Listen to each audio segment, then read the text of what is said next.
if the girl is ethnic Uzbek, then sex before marriage is not the norm in Uzbekistan. But if she's from a different ethnicity, like there are also still Russians, Germans, Koreans, other people from the former Soviet Union, that they tend to be more open.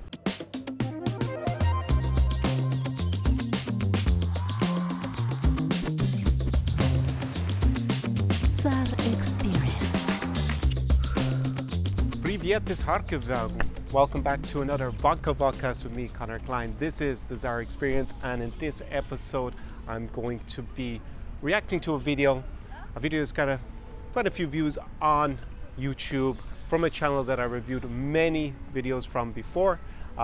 This guy is traveling around the world, and I react to a lot of the videos when he talks about dating in Eastern Europe or the former Soviet Union in general. And today's country that he has given his 2 cents about the local dating market is Uzbekistan. Now, I've been to Uzbekistan just before the COVID travel mayhem and madness afflicted us all back in the spring of 2020, late winter 2020. I went to Uzbekistan and I traveled around a little bit. I was in the capital Tashkent, I was in Samarkand, and I was further down the Silk Road, the beautiful city of Bukhara. Samarkand is actually really an amazing city as well. I made a travel vlog from there. I'll link that down below in the description and up on a card. If you haven't seen that and you are interested in going to Uzbekistan, then definitely check that out, because you're going to get a real taste of what it's like to travel there. So let's get into today's video.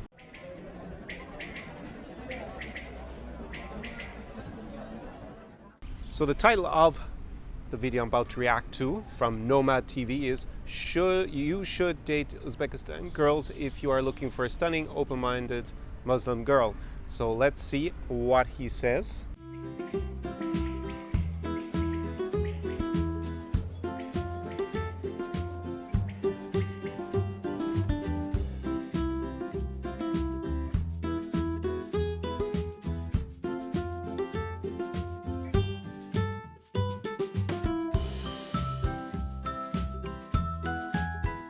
So he starts off the video with a comparison between Kazakhstan and Uzbekistan. Now, I've been to both. Was back over in Kazakhstan on the last trip to Central Asia, the same one where I was in Uzbekistan. And if you go to Almaty or Almaty in Kazakhstan, it is remarkably different than the experience you're going to have in Uzbekistan. Really, Uzbekistan is a lot more conservative than Kazakhstan, and what you can do there, especially in the dating field, is dramatically different. He has a few stereotypes about Kazakhstan and Borat that's gotten a little bit old. The film was, almost 20 years ago at this stage, and it obviously has very little to do with Central Asia. It wasn't even filmed there, so I'm not really sure that's worth commenting on. By the way, I've reacted to several other videos, one to do with Belarus, another one to do with Russia, another one to do with Kazakhstan. And I'd say the principal difference that you're going to see between going to Almaty in Kazakhstan versus going to Tashkent in Uzbekistan is the degree of openness. Kazakhstan, and especially Almaty, Almaty is the commercial capital of Central Asia, even if the capital of Kazakhstan has been moved further north a long time ago to Nur Sultan. It's still the commercial capital. People come from all over the region there. It's a big business hub, and it's very open compared to the rest of Central Asia. There are a lot of people coming from the different stands, people from other parts of the former Soviet Union, other foreigners going there. There's a lot of resources in Kazakhstan, while back in Uzbekistan and Tashkent, it has been very closed. It hasn't had so many foreigners come in the last, say, 20 years or 30 years since independence. And it has had a change recently, and it's become easier to go there. So now, as a foreigner, you can actually go to Uzbekistan visa-free. I have another video about traveling in Central Asia and the visa-free situation as a Westerner. I'll link that down below in the description up on a card. If you are planning to go there, definitely watch that as well. So yeah, they're obviously in the same region, and there are a lot of similarities to Central Asia, but your experience in going to Uzbekistan, especially if you're a single guy from the West, is very different to going to neighboring Kazakhstan. it's the same continent, but it's definitely not very comparable culturally.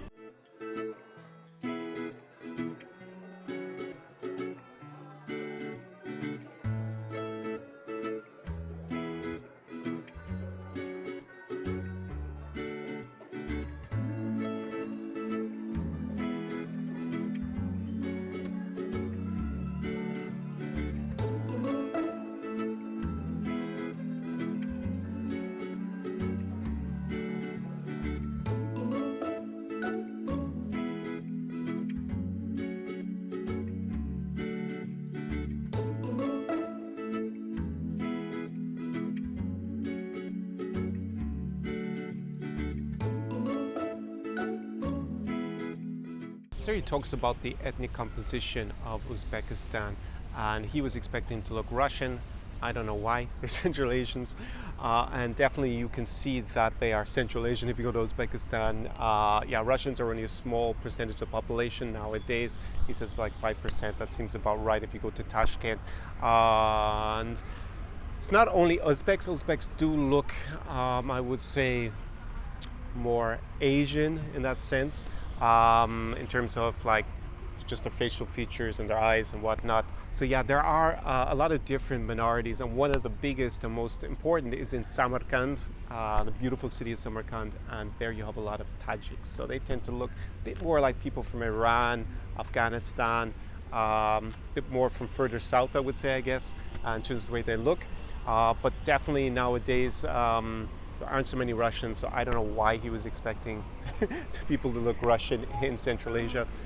You do have Russian minorities in still more in Kazakhstan, I would say, than you're going to see in Uzbekistan. And also the Russian language, it is still spoken as a lingua franca, but younger people don't speak Russian the same level as the generation before. And actually, when I was in Tashkent and I went outside the center, I was in restaurants. In restaurants, you can speak in English or Russian. If they're ones that are big and popular with tourists going there. But when I went to the edge of the city to get a bus, I remember if I was getting a bus or just kind of like I was getting a bus actually. And I had to go to the outskirts of the city to take the bus. Then it was kind of like a local, wasn't really a bus station, it was just like lots of buses or people driving that direction. And I asked around, and yeah, sure, the guys waiting kind of like hawking out a ride somewhere, most of them spoke both basic Russian, even if they were young, but then the other younger people around, they really didn't speak Russian or English. We're talking about people who are like 18, 19, 20, just randomly, and I was quite surprised by that. They didn't understand very basic Russian. So apparently Russian is not as widely spoken as it was in the past. So he says it's like about 5% of Russians in the country. I looked it up, and apparently it's like 2%, and that's, it might be close to 5 in a big city like Tashkent, but definitely overall in the country, especially when you travel outside of Tashkent. As I said, I went to Samarkand and Bukhara, two magical cities on the Silk Road. No, not very many ethnic Russians. People look ethnic Russian. You also have a region of the country called Karakalpakstan, if I got that right.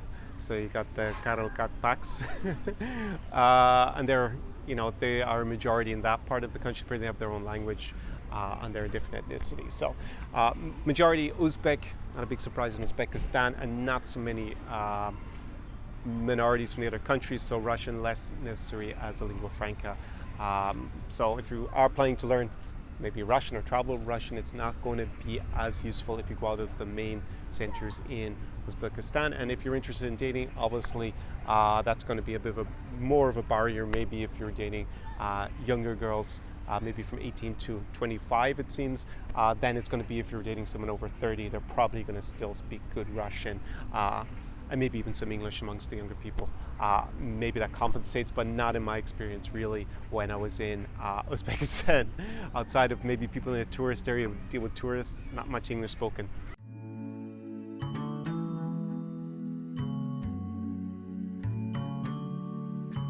Also, he seems to be basing his opinion off an international dating site. Uzbekistan is very conservative. There aren't going to be too many women who are going to put their profile on an international dating site from Uzbekistan. So I'm not really sure why he used that as some sort of indicator of what people look like in the country or how the dating scene works. But yeah, just that's probably not going to be the way to do it if you go to Uzbekistan.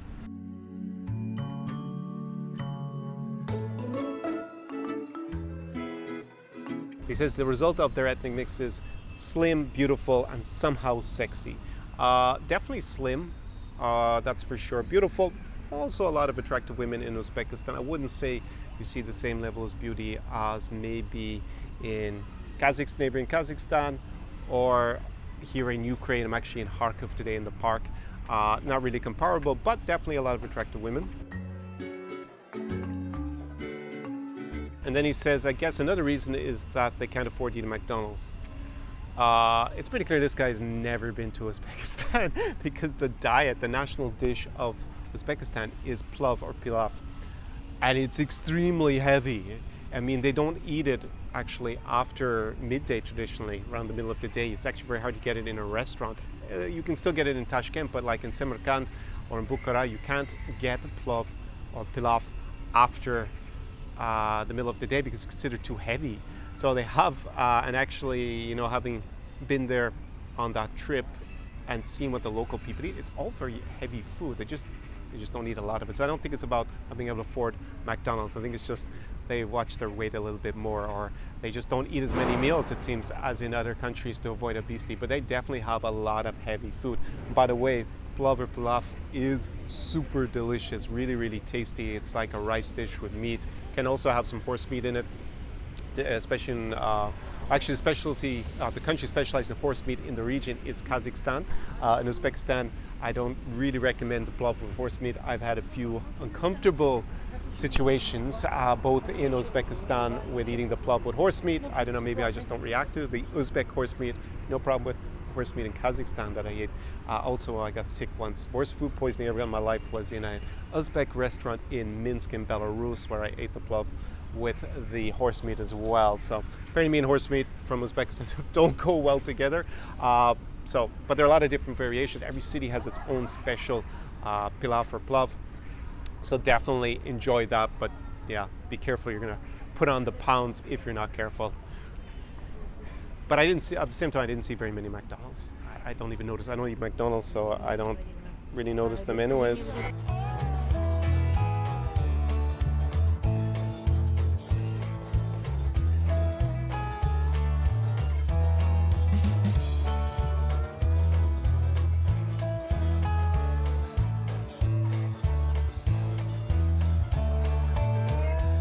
So he says it sucks if you're not a Muslim to go there because most women are looking for Muslim men. I think it's very conservative. It's not very sexually liberated as a place or open. You know, just there aren't many foreigners going there from the West or whatnot. So I just think it's just more conservative in general rather than necessarily that it's going to change depending on your religion. Uzbekistan was in the Soviet Union, and even though it's majority Muslim country, people tend to be a bit more secular than in other parts of the Muslim world. So I would say that, like he made a video about Kazakhstan, that they're liberal, open-minded Muslims, maybe less open-minded in Uzbekistan because it has been more closed off and it's more conservative, but definitely there are women there who are open to meeting foreigners. I went out partying a little bit in Uzbekistan and there were enough women there. I also have local friends there who are Uzbek, so they kind of gave me the inside info on the local dating scene, and there are plenty of attractive women who are open to dating non-Muslims or whatnot. So don't really think that's the case. Of course, if you're looking for to get married in Uzbekistan, you're Muslim, it's something more that you have in common, so I would guess that helps, but not so sure. I think it's also going to be a bit of a struggle if you're Muslim from that point of view. And yeah, people are more conservative, I should say as well. Like, obviously I'm a YouTuber and I vlog and I have my camera and stuff. Yeah, people were not so open to the camera, I found, in Uzbekistan as they were in other parts of the former Soviet Union. They're a little bit intimidated by it, especially women and older women. Actually had a few issues with some, we'll say, Uzbek babushke, the babushka mafia, for filming. So just be aware of that, it is more conservative.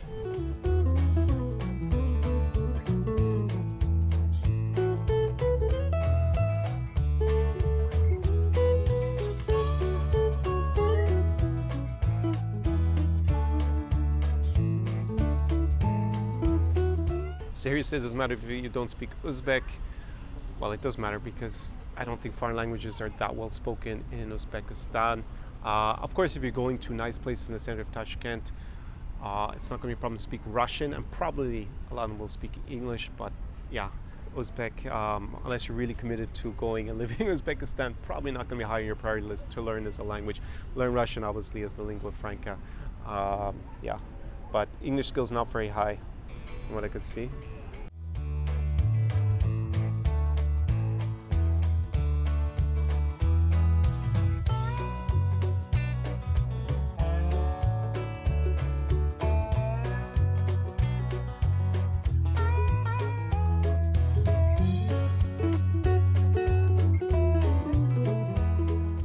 So there he has it overlaid with some B-roll. This is kind of typical of this style of video. It has text, some jingle in the background, and then overlaid with some B-roll. Normally he's actually shot on himself, although I don't think he went to Uzbekistan here, so he's got some standard probably footage he borrowed from somewhere, or he bought a stock footage. But basically, yeah, that's kind of what it looks like in Uzbekistan. A lot of those clips also are not ethnic Uzbeks in them. Some of them, they would be Tajiks. At least that's what I see when I look at right me below if you think they're a different ethnicity. Yes, then he says that Uzbeks are very marriage-minded, definitely. But I think that goes for everywhere in the former Soviet Union. I always laugh when I see these dodgy marriage agencies or matchmakers pitch, especially Ukrainian women, as marriage-minded. The girls that are in their agency, as opposed to all the other women in the former Soviet Union, if they meet the right guy, they are, of course, marriage-minded, right? This is like a cold read. Of course they are, not just at some dodgy marriage agency, but in general they are. So definitely going to be more conservative in Uzbekistan. In Uzbekistan it's like obviously not very open, not very sexually liberated. So sex before marriage is less common. So I actually spoke with this one Uzbek friend who lives there and has lived also in other parts of Central Asia, also in the States. And he said, yeah, that if the girl is ethnic Uzbek, then sex before marriage is not the norm in Uzbekistan. But if she's from a different ethnicity, like there are also still Russians, Germans, Koreans, other people from the former Soviet Union, that they tend to be more open to sex before marriage. And so if you are planning to stay with a woman before you get married, which I guess is my entire audience almost completely, then Uzbekistan is probably not going to be the place for you if that's what you're intending to do. But definitely go there and travel, because it's a beautiful, beautiful place. Really had an amazing time on the Silk Road to Samarkand and to Bukhara from Tashkent. Tashkent's also a nice city to visit. And if you're in the region, definitely go and party, and probably for the dating over in neighboring Kazakhstan. But yeah, maybe meet a woman there and bring her on a trip of Uzbekistan. I think it's a really good option. Also, you got Khiva, which is in the south, another beautiful city. So that's kind of my reaction to this video. I think it's actually pretty poor. It didn't seem like this guy's gone to Uzbekistan, unlike in his other videos where he seemed to have actually gone to them and he based his opinion on some references on an international dating site that looks dodgy anyways. So yeah, not very impressive, and as a place to go, probably not if you're looking for his, let's see, if you're looking for a stunning, open-minded Muslim girl, don't think you should go to Uzbekistan. Go to Kazakhstan. It's probably going to be more, or go to Lebanon. It's definitely going to be more open-minded than in Uzbekistan. And things have been opening up in Uzbekistan. They do have visa-free now, so you can go and enjoy the country. And I think maybe in the future will be a little bit more open, maybe closer to what we see in Almaty in Kazakhstan. So that is my reaction to today's video. I'm here in Kharkiv in Ukraine, just near the Russian border. And what are you doing next weekend? Because it could be you. It could be with me, not in Uzbekistan, because I don't go with my clients to Uzbekistan to live the Czar experience. But, you know, I've already lived it in St. Petersburg in Russia, here in Kharkiv in Ukraine, also in Kiev, also in Odessa, also in Lviv in Ukraine, also in Minsk in neighboring Belarus, beautiful Belarus. So if you're the kind of guy that wants to come and have an amazing weekend with me in person, where we're going to implement just everything that I teach in this on this channel in terms of lifestyle in the former Soviet Union, Eastern Europe, then down below there is a link. to the application form for the Czar Experience by application only, and could be you with me here in Kharkiv, or I mean, if we're going to go to Central Asia, it would be Almaty, as I referenced. Things have opened up here. I mean, this is the year of COVID 2020. Well, last year was also, but everything is open here. No masks. You probably didn't see anyone wearing masks walking around here in the park. And basically everything is open. It's pretty straightforward to get in at the airport. You need special insurance. I have other videos about that, and I'll probably make a new one next week about the travel situation for the region. Also neighboring Russia. Belarus become a problem. I have a podcast about that because there are no flights, or there are very few flights to get there because of the Ryanair incident a couple of weeks ago. So that's become a bit harder to travel to. Russia, on the other hand, is actually opening up. There's actually a little bit of a cheat visa free because it has been hard to get a Russian visa or to get the e-visa that EU citizens are entitled to and some other nationalities. That is actually to get a ticket for the football that's going on. And then you can cross the border. Actually, near here, I met a guy who did it, and he wrote to me that he got across. It took him 4 hours, mind you, to cross the land border here, just 20 kilometers away from Kharkiv. You have a land border to Russia.